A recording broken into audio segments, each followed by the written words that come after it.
Good evening, everyone. I was going to do a video on startups and kind of coming to Thailand and creating your own business. But then I found an old list that I made and I did a video before, and I think that video was deleted when the last channel was deleted. So I'm going to give you different types of businesses that I've seen foreigners get involved with, or even Thais get involved with. It doesn't really matter. Guys can say, oh, yeah, but foreigners can't do this types of businesses. They can own them. They just sometimes there's restrictions on jobs. So we're not going to talk about that. We're just going to talk about different types of businesses. And they go from low barrier entry to high barrier of entry. For example, there's quite a few schools around, which is a high barrier to entry, and it takes years and years to get there. And a low barrier to entry is just, buying a bar. Anyone can do it. It just takes some money, and anyone has access to money, whether they say they have it or not. They just need someone to believe in them. So I'll go through the list quite quickly. It might be a bit boring if you're not looking for businesses for sale, but it might be interesting anyway. So you've got different types of resorts. Obviously, nudist resorts. There's one near our gym. There's the YouTube model resorts, which if I was just starting out, I would just get a channel like this and just talk every day and get resorts. Siam Land of Smiles did it, and you'll have customers coming to the resort, and you can do it outside of Pattaya. You don't have to be here. You've got health resorts, fitness resorts, and Muay Thai resorts. So you can put something next to a Muay Thai gym and use their gym as part of a fitness program. There's bars. You've got lady bars. You've got beach bars, sports bars. Lady bars are more popular with foreigners because it's more enjoyable, and that's what they like to be involved in. Sports bar, could be less money, but if you've got food and you've got lots of events on, then maybe that's a good one. It's certainly healthier than having a lady bar.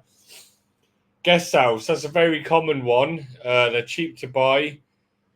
Your profit margins are quite small. You really need a bar downstairs. Visa services, that's a very easy one to do, especially if you have a specialist language like German or French, and you can sell to your own people. If you do English, there's probably a lot more competition out there. And there's always room for an honest visa service, which is a challenge sometimes to find. Translation services. This is another common business you see around, like near immigration, Soi 13. School, Learn Thai. There was a guy that had an engineering school. He did programs and he taught people how to do engineering stuff. And that was in Pattaya. And nobody knew it was there. People would come in and they would learn. Pubs, nightclubs. There's lots of nightclubs owned by foreigners, probably more Indian in Pattaya these days, but that's an amazing business. Saunas. In Pattaya, I would say there's at least 12 different saunas. You pay 300 baht to come in. You get a towel, a pair of shorts, and then you just help yourself to the steam room, hot pool, cold pool, and you buy some food and you get some free water. Now, I haven't seen this in other cities quite like Pattaya. I think it's all the Scandinavians and Germans and Russians. They love their saunas, and I highly recommend going to a sauna 2 or 3 times a week if you're in Pattaya. It's a brilliant place to go to hang out. So that's a business model that I've been interested in a long time. You can have a gym there. You can have all sorts of bits and bobs there. Gyms, you've got CrossFit gyms. Well, there's one that I know of at least. And then gyms that are bodybuilding centric. And then you've got the Muay Thai type gyms. Building companies.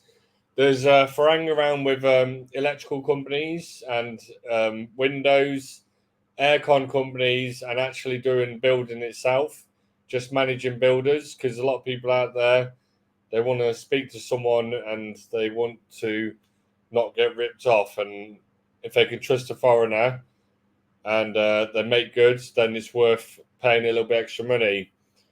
I put down water packs, but I think it's only Ramayana that's owned by a foreigner, owned by Russians. But you can have smaller water packs like Sanukville, Sanuk Park, where the bungee jump is. So real estate business, that's a low barrier to entry. But like with anything, it's a high barrier to have a safe moat, because you need to have lots of sales and you need to have momentum, you need to have trust in Pattaya. So a few people will just try for 2 or 3 months and then they will give up. There's lots of real estate companies that just come and go here. There's quite a few that don't really care about their reputation. They'll just sell anything they can. I think it's worth looking after your customers long term, but it is a transient place. So a lot of businesses are tempted to just burn people for quick cash. Money exchanges, a friend of mine had a bunch of them. Pharmacy, I had a friend with pharmacy. Selling expat foods, there's quite a few of those around now. There's at least 2 on East Pattaya, the original ones, and then there's some in John TM. There's probably about 3 or 4 in Pattaya, at least now that I know of. Car rental, that's a very popular one, very easy to get into. You just need a bit of money. I use Pattaya Rent a Car, which is owned by Shane, and he's on Pratimac. Brilliant place. I highly recommend it. That's not a paid ads. I just go down there and I pick up a car, and I'm actually on the list of best customers. I noticed that the other day. So I finally made it in life on a list. Motorbike rental, I wouldn't go there. It's just you're competing with people that just don't understand business, and they're not going to charge enough, and people are getting the bikes cheap, or they're getting them from auctions and are passing on a discount to you. And yeah, it's just a race to the bottom with a lot of these things. Mechanic paint shop. I knew some guys in Saturday that were doing that. They were doing that with high-end kind of like custom American cars and other things, and it was obviously very high-quality jobs. Coffee shop. Ganja shops. Coffee shops are a very easy one to do, but they're everywhere. I'm not sure about if it's worth opening one without food or not. Co-working space. There's one in Naklua. All the other co-working spaces in Pattaya have failed. I would love to see one here. The problem is people just have they work in various coffee shops and Starbucks, but the co-working place that was on Tribrook 2, they didn't build a community there, and that's the problem. A friend of mine's moved to Phuket, and the co-working space has a community down there. They do activities once a week. They go for meals. They do loads of things together, and that's what Pattaya needs, is a co-working space where maybe people can live next door, and there's events on and there's things going on. And I know people don't really want to work when they come to Pattaya, but there are a few people around that are actually working. There's still one in Naklua if you want to go there and check it out. But I think that's a good opportunity. Well, I think it's worth exploring anyway. Auction house, you've got Collingborough's, and then there was Bid 69, I think it was called, owned by Richard, which he passed away, and that's been closed. Storages. There's a guy in Chiang Mai that's a friend of a friend. He does extremely well. There's a few storage places in Pattaya. You do house moves as well, and obviously there's stuff to sell every 3 or 4 years when people don't bother coming back. Nursery. I wouldn't recommend this in most countries because it's highly regulated and it's very hard to scale up. But in Thailand, it's probably not as regulated as it is in England. But morally, they probably will. Food delivery. I wouldn't even bother with that now, but there's been quite a few people set up food delivery companies. I think that might have been washed out a little bit by all the applications doing it. Car wash. There was quite a few car washes there owned by foreigners. There was a semi-automatic one that was owned by foreigners, and then there's quite a few around Kautalo and other places are owned by foreigners. So obviously restaurants, bakeries, diving training or taking tourists out diving. they normally give them the certificates here to train them to teach and to train them to dive. I'm not sure if you can use that sort of stuff for jobs, but you probably can. Physiotherapy. There's quite a few guys doing stuff here. I won't mention their names, but there's one guy that does it by movement, and there's another guy that likes to inject everyone constantly. But me personally, my physiotherapist is really, really good. She's Thai, and she's fully booked, so there's no point in me even mentioning her name. Salon, there's loads of salons everywhere. Massage shops, filthy ones, clean ones, foot massages, private estates, swimming pool and food. So if you go to some of these communities, they have swimming pools there, and sometimes they'll let you rent the building out next to the pool, or I think you either rent it or you get it for free, but then you have to clean everything and take care of the pool, and then you can make some money off of food there. I wouldn't like to do something like that because you're very limited to what market you can get. But there was one on Kautalo where I went before, and I brought my sauna from there. It's quite busy, and people from the outside came in, so it can work. Fishing park. A friend of mine owns Wasana's fishing park, and obviously him and his wife. And turkey farms. It could be any specialist meat, but there's a turkey farm in Thailand.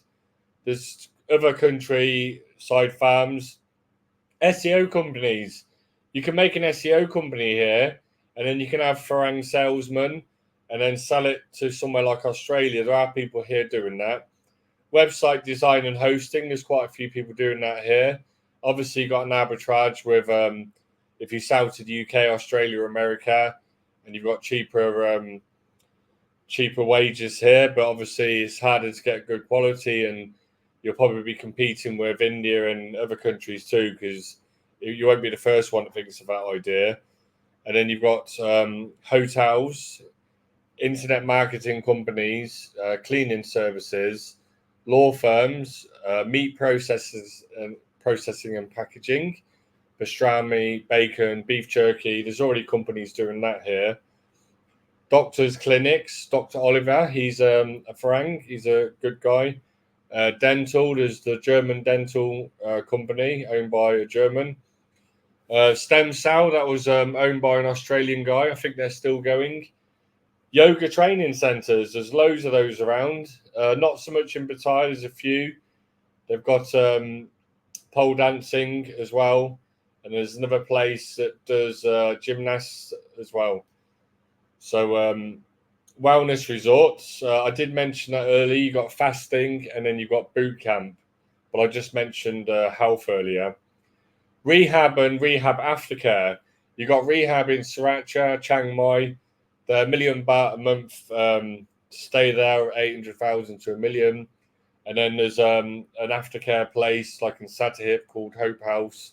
And then after people leave Sriracha, they go there. So there's plenty of opportunities if you speak to some of these rehabs to send people to you after, or you just be a rehab as well. That's something I wanted to get involved in, but I don't have the time and energy right now. T-shirt manufacturing, there's quite a few of those here. Design and print, there's about 5 companies I can think of.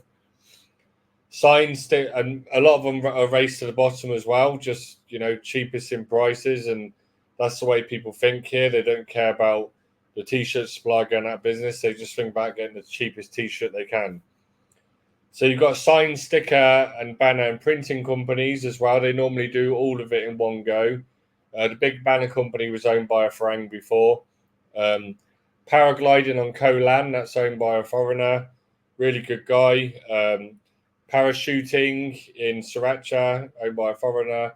When I say owned by a foreigner, let's just say that they're owned by their wives and partners as well. I'm not trying to get technical here. I'm just who thought of the idea and set it all up. Media company and video production. We've got a media company. We don't do video production, but we've got news. Radio. There's at least 2 radios owned by Farang that I can think of. Laundry. I wouldn't bother with that, but there's quite a few of those. Yacht and boat rental. There's at least 2 foreigners that I know of are doing that, plus the harbour master as well. He's got a few catamarans available.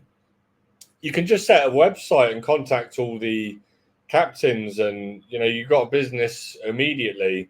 Villa rentals and parties. You can either just get a bunch of villas on the list and make a website, or you can book them out at a low rate for a few years.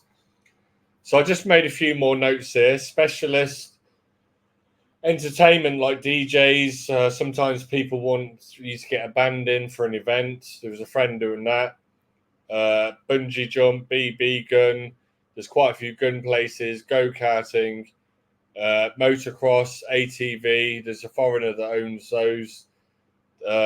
Climbing wall, ice rink. I think the ice rink's been closed since COVID. Import export's a good one, and there's lots of business to business stuff as well, but that's mostly in Bangkok. But I don't really want to speak for the next 2 hours. Like I met one guy that was teaching staff how to wait in restaurants, like posh restaurants and stuff, which you're not really going to have a business like that in Pattaya. Recruitment, maybe you'll get away with that in Bangkok. There's a couple of recruitment businesses in Pattaya, but not many people want to pay for that. They just want to put a post in English, targeting Thai people online, and that's about the most effort that a lot of these people go to. So the top 10 export items from Thailand is machinery, including computers, 70%, electrical equipment, 14%, vehicles, 12%, rubber, 6%, plastics, 6%. I'm just rounding this up. Gems, 6%, minerals, fuels, 4%, meat, seafood preparations, 2.6%, organic chemicals, 2.5%, and cereals, 2.3%. So I've run out of steam now. I'm just going to read the last thing. A couple of ideas. Counselling, acupuncture. There's 2 acupuncture places in Pattaya. There's probably room for more community stuff. Manufacturing coffee. There's a lot of coffee that comes from Chiang Mai, and you can buy it white label. I think it's called Hill Coffee. There's quite a few places, and you can sell it in your own country and export it from Thailand. I think there's room for more attractions like War Cafe, where you've got the airplanes and you drink coffee in there. And I would love to be involved in a business consulting company. We do have a brokers company, but I'm not looking to sell myself cheap here. So I'll think about that, but I'm not going to do any consultancy with bars. So one of the worst ideas that I've seen, there was an oxygen bar on Trepasit Road, and you basically went in there and there was no smoking. I don't think there's any drinking, I'm not sure. And you just attach yourself to some oxygen and you just kind of sit there. And we took the bar crawl there as well. Okay, that's it now. I think I've pretty much covered every single business thing that you could do in Thailand and that foreigners do in Thailand. Okay, I'll speak to you all soon. Cheers. Bye.